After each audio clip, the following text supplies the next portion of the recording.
Hey welcome back. I am Anup sir from Gaya. ध्यान दो बाबू, आज की जो क्लास होगी, आज ध्यान देना, आज जो रियल में जो होगी क्लास, वह क्लास कोई एग्ज़ाम में आने वाला नहीं, राइट। लेकिन एक ऐसी क्लास होगी जिससे हम लोगों का नॉलेज ग्रोथ हो जाएगा। जैसे ध्यान देना, तुम थंबनेल पर देखा होगा कि लिखा मिलेगा इंग्लिश। क्या लिखा होगा? English, right. और इंग्लिश में दिया होगा कि सब्जेक्ट, वर्ब, और यहाँ दिया होगा OW, राइट। ऐसे तुम थंबनेल पर देखा होगा। अब एक थंबनेल पर ऐसे दिया होगा इसी में कि हिंदी लिखा होगा। क्या लिखा होगा? हिंदी। और हिंदी में दिया होगा कि सब्जेक्ट है, OW है और वर्ब है। क्या है? वर्ब है। ऐसे कुछ कुछ तुम लोग देखा होगा। तो ध्यान देना, इसका बोलने का सेंस ये हो रहा है, इसका कहने का सेंस ये है कि यदि इंग्लिश का कोई भी सेंटेंस होगा, ध्यान देना, यदि इंग्लिश का कोई भी सेंटेंस होगा तो सबसे पहले सब्जेक्ट आएगा। क्या आएगा? सब्जेक्ट आएगा। इसके बाद वर्ब। क्या आएगा? वर्ब। और इसके बाद अदर वर्ड आएगा। क्या आएगा? अदर वर्ड आएगा। लेकिन इसका उल्टा है। लेकिन अगर हिंदी का कोई भी सेंटेंस आएगा, हिंदी का कोई भी सेंटेंस आएगा तो सबसे पहले सब्जेक्ट आएगा, इसके बाद अदर वर्ड, तो फिर इसके बाद क्या आएगा? वर्ब। अब ध्यान देना, इसको जानने के लिए इसको बहुत बारीकी से हम लोग जानेंगे, राइट। लेकिन जानने से पहले ध्यान देना, हम लोगों को कुछ बातें जानना पड़ेगा। अब देखो, हड़बड़ी में अगर तुम लोग हो, ध्यान देना, अगर हड़बड़ी में है तो इस क्लास को तुम लोग छोड़ करके जा सकते हो। ध्यान देना बाबू, जब भी कुछ भी ज्ञान पाना होता है तो तुम इतना शिद्दत से पालो, इतना मतलब अच्छा से पालो कि उसको तुमको किसी के सामने बोलना हो या फिर बताना हो तो तुम किसी के सामने हेजिटेशन के सेंस में मत रहो, ऐसा तुम बन जाओ, राइट। सुनना गया? तो ध्यान देना, देखो हम लोगों को पता क्या होता है, देखो ये कोई क्लास नहीं होगी, आज हम खाली बताएंगे ये चीज़ कि कैसे क्या किया जाए, यानी how to write in English and how to write in Hindi. क्या? हिंदी। अंग्रेजी में कैसे लिखे और हिंदी में कैसे लिखे। जैसे तुमसे कोई बोले कि what is difference between Hindi and English, मैंने क्या कहा? What is difference between Hindi and English, तो तुमको बोलना होगा कि there is difference between Hindi and English, मतलब अंतर है, अंतर है। अब अंतर क्या है जाना तो ही है। अगर देखो, अगर अंतर पता हो जाए कि हिंदी और इंग्लिश में क्या अंतर है, मतलब हिंदी दिखता कैसा है और इंग्लिश दिखता कैसा है, अगर अंतर को पकड़ में आ जाए, अंतर पकड़ में आ जाए तो ध्यान देना, इंग्लिश हम लोगों को बहुत इजीली समझ में आएगा। देखो पता है क्या होता है, देखो जितना भी इंटर का स्टूडेंट है या जितना भी इंग्लिश स्टूडेंट होता है, तो बोलो ये भारत के मतलब इतना करोड़ जनता में स्टूडेंट पक्का होगा। और देखो अधिकतर लाख 2 लाख मतलब कितना करोड़ लोग स्टूडेंट इंग्लिश के लिए ज़्यादा पढ़ना है। ध्यान देना, मान के चलो, मान लो कि 1 करोड़ इंग्लिश, एक करोड़ स्टूडेंट पढ़ने गया इंग्लिश, कितना?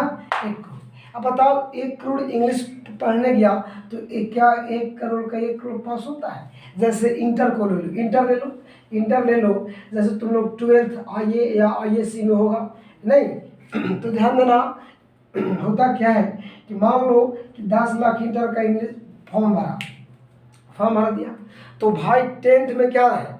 10th में ये है कि उसमें इंग्लिश तो पास नहीं होना है, बस फेल भी हो गया तो पास हो गया, है कि नहीं। लेकिन इंटर में ऐसा तो है नहीं, इंटर में तुमको पास करना पड़ेगा, यानी इंटर में इंग्लिश को कंपलसरी किया गया है, यानी तुमको पास करना अनिवार्य है। अब बोलो क्या 10 लाख जब फॉर्म भरा तो क्या ईमानदारी से बोलना, क्या 10 लाख पास हो पाता है? बोलो, क्या 10 लाख पास हो पाता है? 10 लाख फॉर्म भरा तो क्या 10 के 10 पास हो जाएगा? नहीं, 10 में मतलब कितना पास होगा? तो 8 लाख या 7 लाख पास होता है, मतलब 2-2.5 लाख फेल कर जाता है। पता क्यों? उसको इंग्लिश की कमजोरी है। क्या है?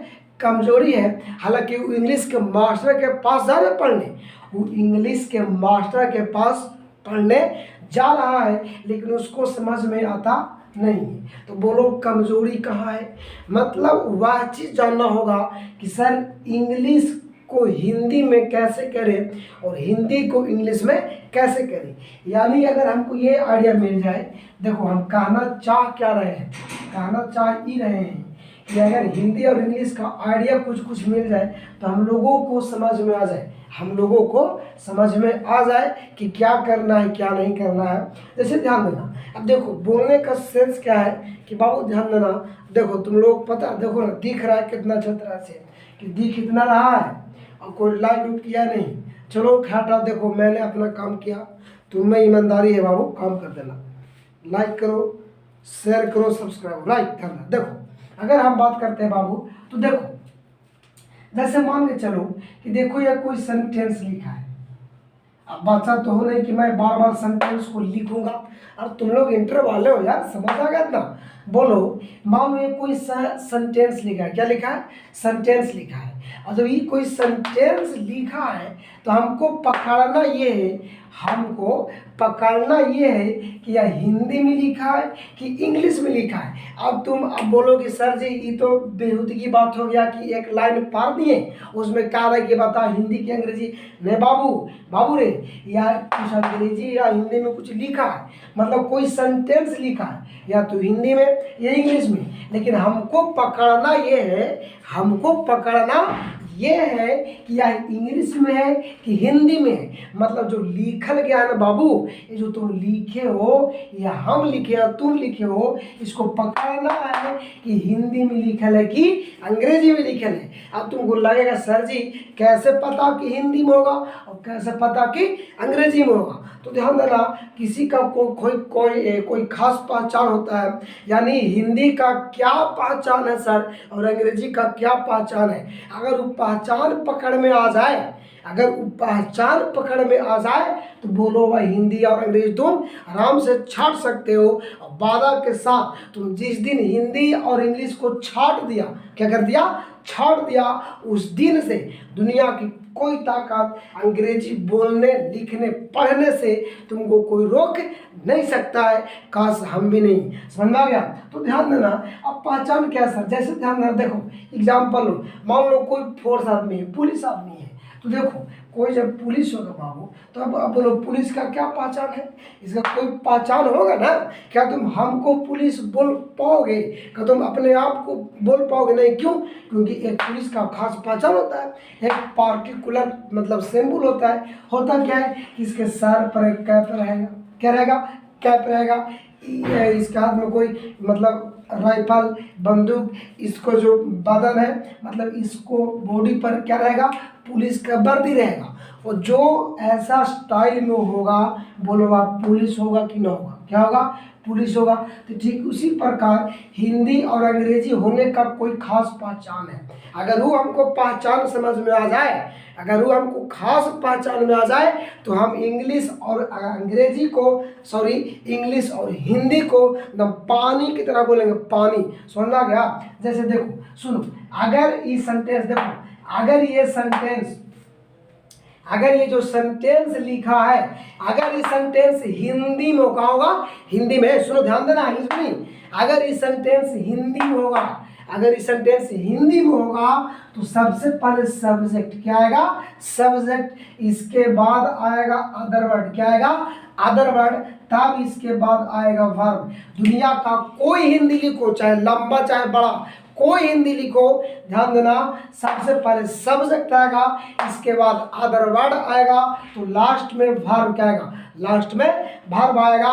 ये हिंदी की पहचान है। तुम कोई भी एनसीईआरटी दुनिया का कोई किताब ले लो और हिंदी तुम पढ़ के देखना, हिंदी का लाइन होगा बाबू तो सबसे पहले सब्जेक्ट आएगा, उसके बाद अदर वर्ड आएगा और उसके बाद क्या आएगा, वर्ब आएगा। अब तुमको मान के चलो कि यकीन ना हो रहा है, तुम अपने पास एक हिंदी का बुक खोलो और देखना इसमें इस स्टाइल से लिखा है और तुम बोलोगे सर जी ऐसे ना रहता भाई मेरे, ऐसा ही होगा। ये 100 नहीं 1,00,00,000% राइट है कि अगर हिंदी की लिखावट रहेगी तो ऐसा ही होगा, इसके कोई खिलाफ जाए हो नहीं सकता है। देखो जैसे अगर देखो हम लोग बचपन से जानते क्या है, जो जानते हो मैं लिख रहा हूँ, राम आम खा रहा है, ऐसे लिखो, राम आम खा रहा है। आप बोलो ये हिंदी का लाइन है कि नहीं है, क्या ये हिंदी है ना बाबू, ये तो कोई टफ नहीं है, ये तो वही लॉलीपॉप है 2 रुपया वाला। बोलो ये सिंपल सेंटेंस है। अब हम जैसा यहाँ लिखे हैं ना वैसा तुम मैच करके देखो मिल रहा है कि नहीं मिल रहा है। देखो तो हमने क्या करा, सबसे पहले सब्जेक्ट, तो बोलो राम सब्जेक्ट हुआ कि ना हुआ, राम बन गया सब्जेक्ट। बोलो अब क्या है, अदर वर्ड, क्या है अदर वर्ड। अब मान के चलो कुछ पल के लिए अदर वर्ड को छुपा लो, पहले पकड़ो वर्ब। तो वर्ब का सेंस क्या होता है कि मतलब जिससे कोई काम करने होने का सेंस हो रहा है। देखो तो खाना, क्या करेगा खाना। अब बोलो अब कोई भी चीज़ किसी भी चीज़ को खाएगा तो बोलो क्या करेगा, वो वर्ब करेगा। तो बोलो लास्ट में वर्ब हुआ कि ना हुआ, लास्ट में वर्ब हुआ ना बाबू, लास्ट में वर्ब हो गया। अब सोचो ना, जब सब्जेक्ट यहाँ है ये है, वर्ब यहाँ है ये है, तो बात कौन गया, अदर वर्ड। कौन बच गया, अदर वर्ड। एक बात हम बताएं, हम सुन देना, अगर हिंदी का कोई सेंटेंस होगा, अगर हिंदी का कोई भी सेंटेंस होगा तो बीच बीच में अदर वर्ड, बीच बीच में अदर वर्ड, और भार मतलब रहेगा एकदम दूर एकदम। देखो सब्जेक्ट यहाँ, अदर वर्ड यहाँ, और लास्ट में क्या रहेगा वर्ब, लास्ट में क्या रहेगा वर्ब। तो तुम कोई हिंदी का सेंटेंस उठा लो, कोई उठा लो, मतलब ई छोर से ऊ छोर उठा लो, कहाँ से उठा लो, तो जब तक अगर हिंदी का है तो पहले सब्जेक्ट, इसके बाद अदर वर्ड, इसके बाद वर्ब आएगा, इसके सिवा कुछ नहीं होगा। होगा तो तुम बोलना, कमेंट में लिखना, फिर तुमको हम कोई उपाय बताएंगे। तो कोई और सेंटेंस ले लो, जैसे हम सेंटेंस लिए क्या लिए कि बाबू हम लोग बाजार से कल आने वाले हैं, आने वाले हैं। हम क्या लिखे, हम लोग बाजार से कल आने वाले हैं। अब तो बोलो हिंदी है कि नहीं, तो जब हिंदी, देखो तुम इतना तुम परफेक्ट हो जाओ कि अगर ये हिंदी है, अगर ये हिंदी है तो सब्जेक्ट आएगा, अदर वर्ड आएगा, वर्ब आएगा। तो बोलो सबसे पहले सब्जेक्ट आया कि नहीं, हम लोग क्या बन गया सब्जेक्ट, क्या बन गया सब्जेक्ट। देखो आने वाले हैं, बोलो ये वर्ब हुआ कि ना हुआ, आना कोई वर्ब हो रहा है। बोलो ये जो पार्ट बच गया बाबू, बोलो ये अदर वर्ड हुआ कि ना हुआ। तो हिंदी की लिखावट होती है बाबू कि सबसे पहले सब्जेक्ट आएगा, इसके बाद अदर वर्ड आएगा, इसके बाद क्या आएगा वर्ब आएगा। तो बोलो हिंदी का लिखावट समझ में आ गया। माने हिंदी अगर ऐसे लिखेगा, मान के चलो कि ये ना होता, ये ना होता, तो बोलो इतना तुमको पता हो जाता कि अगर बीच में अदर वर्ड है तो हिंदी है, क्या है हिंदी है। तो बोलो अगर हम डाल दे सब्जेक्ट, डाल दे अदर वर्ड, डाल दे वर्ब, तो बोलो ये हिंदी हुआ कि मतलब हिंदी हुआ कि इंग्लिश हुआ। बोलो हिंदी क्या हुआ, हिंदी हो गया। मतलब अगर ऐसा कोई स्टाइल में होगा तो हिंदी का लिखावट हो जाएगा। समझ में आ गया। आगे देखो, अगर समझ में आ गया तो ध्यान देखना, आगे देखो, आगे देखो ध्यान देना। बोलो अब हिंदी तो तुमको समझ में आ गया कि हिंदी की लिखावट क्या होगी। अंग्रेजी देखो, देखो फिर से देखो, मान चलो कि देखो कोई सेंटेंस लिखा है, क्या लिखा है सेंटेंस लिखा है, राइट। अभी कोई सेंटेंस लिखा है, मान के चलो कि यह इंग्लिश में है, क्या में है इंग्लिश में। तो हमको पता करना ये है कि यदि यह इंग्लिश में सेंटेंस लिखा है, राइट, अगर ये कोई इंग्लिश में सेंटेंस लिखा है तो कैसे पता होगा कि ये कोई अंग्रेजी में लिखा है। तो ध्यान देना, अंग्रेजी का कोई खास पहचान होता है। पहचान क्या होता है कि सबसे पहले सब्जेक्ट, क्या आएगा सब्जेक्ट। अब बोलो ना, अगर बीच में अदर वर्ड डाल देंगे तो बन जाएगा हिंदी, क्या बन जाएगा हिंदी। लेकिन हमको बनाना क्या है अंग्रेजी, क्या बना है अंग्रेजी। तो जब अंग्रेजी बनाना है बाबू तो बोलो सबसे पहले तो वर्ब आ जाएगा, क्या जाएगा वर्ब, और इसके बाद आएगा अदर वर्ड। मतलब ई हुआ अंतर, हिंदी और इंग्लिश में अंतर ई हुआ कि सबसे पहले सब्जेक्ट हिंदी इंग्लिश दोनों में आएगा, लेकिन बीच में अंतर हो जाएगा। अगर हिंदी है तो बीच में अदर वर्ड, बीच में अदर वर्ड, लेकिन अंग्रेजी है तो बीच में वर्ब, क्या आएगा बीच में वर्ब आ जाएगा। और ध्यान देना, ऐसी लिखावट को तुम इंग्लिश बोलना, क्या बोलना इंग्लिश बोलना। और इसी के देखो जितना भी लोग महान बना है, जितना भी लोग महान बनने वाला है, बन रहा है, सिर्फ इतना ही से होता है बाबू। दुनिया में 3 चीज़ है, 3 चीज़ का चौथा चीज़ नहीं है। फर्स्ट क्या है सब्जेक्ट, दूसरा क्या है वर्ब, लास्ट क्या है, अदर वर्ड। अब 3 चीज़ को पढ़ने में पूरा जिंदगी पार हो जाता है, फिर भी बच्चों को समझ में नहीं आती कि क्या सब्जेक्ट, क्या वर्ब, क्या अदर वर्ड। हालांकि ध्यान देना, मैंने अदर वर्ड का वीडियो बनाया है, यूट्यूब पर मिल जाएगा, इसी चैनल पर मिलेगा, जाकर तुम देखना, इसका लिस्ट बना लोगा, ठीक है। ध्यान देना। अब देखो, इसको तुम याद कर लो, इसको लिख लो कि अगर अंग्रेजी का बनावट होगा तो सबसे पहले सब्जेक्ट आएगा, इसके बाद वर्ब आएगा, इसके बाद क्या आएगा, अदर वर्ड। समझ में आ गया। अब इसको चेक करते हैं कि बात राइट है कि रॉन्ग है। अब ध्यान देना, जैसे मैंने सेंटेंस लिखा, मैंने लिखा कि राम एंड मोहन, ऐसे में लिखा, Ram and Mohan are reading novels,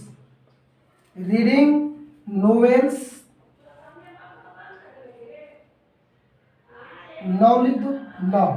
अब देखो हमने क्या किया कि Ram and Mohan are reading novels now, मतलब सर राम और मोहन अभी नोवेल्स पढ़ रहे हैं, नोवेल्स पढ़ रहे हैं। आ गया समझ में, नोवेल्स मतलब उपन्यास होता है। अब देखो, अब हम क्या कहते हैं कि अगर अंग्रेजी का लाइन मिलेगा, देखो अंग्रेजी का सेंटेंस चाहे लंबा हो या सेंटेंस छोटा हो, इसे मतलब नहीं है। अगर इंग्लिश का कोई भी सेंटेंस होगा तो सबसे पहले सब्जेक्ट आएगा, क्या आएगा, सब्जेक्ट आएगा, इसके बाद वर्ब आएगा, इसके बाद क्या आएगा, अदर वर्ड। क्या आएगा जी, अदर वर्ड। अब बोलो ना, अब सबसे पहले सब्जेक्ट है तो बोलो राम एंड श्याम, सब्जेक्ट हुआ कि ना हुआ, क्या बन गया, सब्जेक्ट। अब देखो वर्ब, तो बोलो आर रीडिंग, वर्ब नहीं हुआ, is, am, are, was, were, V1 V2 V3, read, read, reading, reads, तो बोलो रीडिंग V4 हो गया। तो बोलो नोवेल्स नाउ, बोलो अदर वर्ड हुआ कि ना हुआ, क्या हुआ, अदर वर्ड। तो बोलो इंग्लिश का कोई खास पहचान हुआ ना। अगर इंग्लिश का सेंटेंस होगा तो सबसे पहले सब्जेक्ट आएगा, इसके बाद वर्ब आएगा, इसके बाद अदर वर्ड आएगा। अब ध्यान देना, तुमको मान कर रहा है कि सर जी सब्जेक्ट तो यहाँ कर देंगे, अदर वर्ड यहाँ कर देंगे, वर्ब यहाँ कर देंगे, ये तो भाई हिंदी बन गया ना, हिंदी बन गया, अंग्रेजी नहीं है। अंग्रेजी करने के लिए तुमको वर्ब लाना पड़ेगा बीच में, कहाँ, बीच में, क्योंकि सब्जेक्ट हमेशा खोजेगा वर्ब, क्या खोजेगा, वर्ब खोजेगा। जैसे एक छोटा बच्चा होता है बाबू, तो हमेशा खोजता है, बाप के नहीं खोजेगा, बाहर के नहीं खोजेगा, उसे खोजेगी माँ के, क्या, माँ के, कि मेरी माँ कहाँ गई। ठीक उसी प्रकार अगर इंग्लिश का कोई ट्रांसलेशन है तो अगर सब्जेक्ट यहाँ है तो इसके बाद वर्ब क्या आएगा, वर्ब आएगा। ऐसा ना है कि कोई इंग्लिश का है बाबू तो यहाँ सब्जेक्ट लास्ट में वर्ब, ऐसे दिया तो गलती हो जाएगा। और लोग ऐसा ही बताता है और स्टूडेंट ऐसा ही बनाता है। अब जैसे कैसे बनाता है, ध्यान देखो, एक हम सेंटेंस लिख रहे हैं हिंदी में, क्या मैं हिंदी में लिख रहे हैं और तुमको समझ में आराम से आएगा। जैसे मान के चलो कि हम लिखे बाबू कि राम स्कूल, देखो हिंदी पर मत जाना कि हिंदी क्या लिखा है, अभी मत करना कि को इन्हें के सार ऐसे ऐसे फालतू नहीं, बस इतना जानो कि स्कूल लिखा है, ठीक है, ज़्यादा दिमाग मत बनाओ। राम स्कूल जा रहा है, राम स्कूल जा रहा है, राइट। अब देखो राम स्कूल जा रहा है, ये तो भाई हिंदी हो गया, क्या हो गया, हिंदी हो गया। तो जब हिंदी हो गया तो इसका बनावट तो फिक्स है कि सबसे पहले सब्जेक्ट आएगा, इसके बाद अदर वर्ड आएगा, इसके बाद क्या आएगा, वर्ब। देखो सब्जेक्ट राम हो गया, स्कूल क्या हो गया, अदर वर्ड, वर्ब, जा रहा, जाना वर्ब हो गया, है कि नहीं। ये हिंदी का स्टाइल हो गया, क्या हो गया, हिंदी हो गया। लेकिन जब अंग्रेजी, अब तुमसे कोई बोले कि इसका अंग्रेजी बनाओ तो ध्यान देना, लोग इसको में बिछाड़ता ज़्यादा है, क्या करेगा, क्या कि यहाँ लिख देगा राम, क्या लिख देगा, राम। अब क्या चीज़ है, राम है तो बाबू लिख देगा यहाँ स्कूल, क्या लिख देगा, स्कूल। अब जाना कर देगा इज गोइंग, कर देगा इज गोइंग। ऐसे किया, राम स्कूल इज गोइंग। अब ध्यान देना, तुम हिंदी के अनुसार अंग्रेजी बन जाए, ठीक है। क्यों? क्योंकि सबसे पहले आता है सब्जेक्ट, तो राम हो गया सब्जेक्ट। आता है यहाँ क्या, अदर वर्ड, तो स्कूल हो गया अदर वर्ड। और जब वर्ब यहाँ है तो अब बोलो वर्ब इज गोइंग, तो तुमको फीलिंग होगा कि सर जी सेंटेंस तो राइट है, क्या है, राइट है। लेकिन ध्यान देना, तुम हिंदी के अनुसार इंग्लिश ठीक बनाए हो, हिंदी के अनुसार ये अंग्रेजी ठीक है, ये रॉन्ग नहीं है। लेकिन ध्यान देना, इंग्लिश ऐसे बनता नहीं है। मैं फिर से करूँ, हिंदी के अनुसार तुम अंग्रेजी राइट क्या है, ये राइट है, क्या है, राइट है। लेकिन अंग्रेजी ऐसे बनता नहीं है बाबू। अंग्रेजी कैसे बनता है सर? अंग्रेजी बनता है, देखो इसको हम मिटा दे रहे हैं। देखो अंग्रेजी बनता है सबसे पहले सब्जेक्ट, क्या आएगा, सब्जेक्ट, इसके बाद आएगा वर्ब, इसके बाद क्या आएगा, वर्ब, इसके बाद आएगा अदर वर्ड, क्या आएगा, अदर वर्ड। अगर ऐसा है बाबू, देखो अगर तुमको इस स्टाइल में अगर ये बनावट मिल रहा है तो सेंटेंस राइट हो जाएगा। चेक करो, देखो सब्जेक्ट, तो राम बन गया सब्जेक्ट, मतलब यहाँ तक ठीक है, यहाँ तक ठीक है। अब देखो वर्ब, तो बोलो ईमानदारी से बोलो, क्या ये वर्ब है, ना ना, तो बोलो यहाँ से तुमको क्या हो गया, गलती हो गया। तो ऐसे अंग्रेजी नहीं बनाते बाबू, ऐसे तुम करोगे तो ध्यान देना गलत होगा ना। 100% स्टूडेंट में ध्यान देना 85% लोग ऐसे ही बनाता है, और वो जानता है कि हमको तो अंग्रेजी ठीक है, और एग्जामिनर गुस्सा के मारे राच राच गलती कर देता है और बेचारा फेल कर जाता है। मुद्दा ये था। आज के बाद बाबू देखो ध्यान देना, यहाँ से बेटर होने वाला नहीं है। अगर हो गया तो बोलना भाई, कसम से देखो बोलने चाहते हैं, लेकिन ध्यान देना जैसा यहाँ मतलब इस मेरा चैनल पर मिल जाएगा ना, कोई जो शायद वैसा होगा जो मिल पाएगा और बता पाएगा। ध्यान देना, देखो सबसे पहले क्या आएगा, सब्जेक्ट, क्या आएगा, सब्जेक्ट, तो बोलो राम बन गया सब्जेक्ट, राम क्या बन गया, सब्जेक्ट, तो राम बन गया सब्जेक्ट। अब बोलो हमको चाहिए वर्ब, मतलब जो लास्ट में वर्ब है बाबू, जो लास्ट में वर्ब है वो आएगा, बीच में आएगा। देखो सब्जेक्ट के बाद क्या, वर्ब, क्या आएगा, वर्ब। अगर ये सब्जेक्ट है तो ये वर्ब हो जाएगा। जैसे देखो अब बोलो जा रहा है, इज गोइंग, क्या गया, हो गया इज गोइंग हो गया, नहीं दिख रहा है जी, अरे यार, इज गोइंग, अब टू लगा देना है। अब देखो अदर वर्ड, क्या आएगा, अदर वर्ड, तो बोलो जब राम हो ये गया, जा रहा हो ये गया, तो अदर वर्ड बात छूट गया, स्कूल, कौन बच गया, स्कूल, तो बोलो स्कूल लिख देंगे, क्या लिख देंगे, स्कूल। अब बोलो तुमको इंग्लिश समझ में आ गया? मतलब ये हुआ कि अगर इंग्लिश बनाना है तो सबसे पहले सब्जेक्ट को ढूंढेंगे। अगर सब्जेक्ट मिल जाए तो वर्ब की खोजो, वर्ब मिल जाए तो अदर वर्ड खोजो। समझ गए बाबू? ये होता है क्लास, यहाँ से बेटर नहीं होगा। अगर अच्छा लगा है तो शेयर करो, लाइक करो, सब्सक्राइब करो। बस आज इतना ही। इसके बाद फिर नेक्स्ट वीडियो में कल। Bye bye.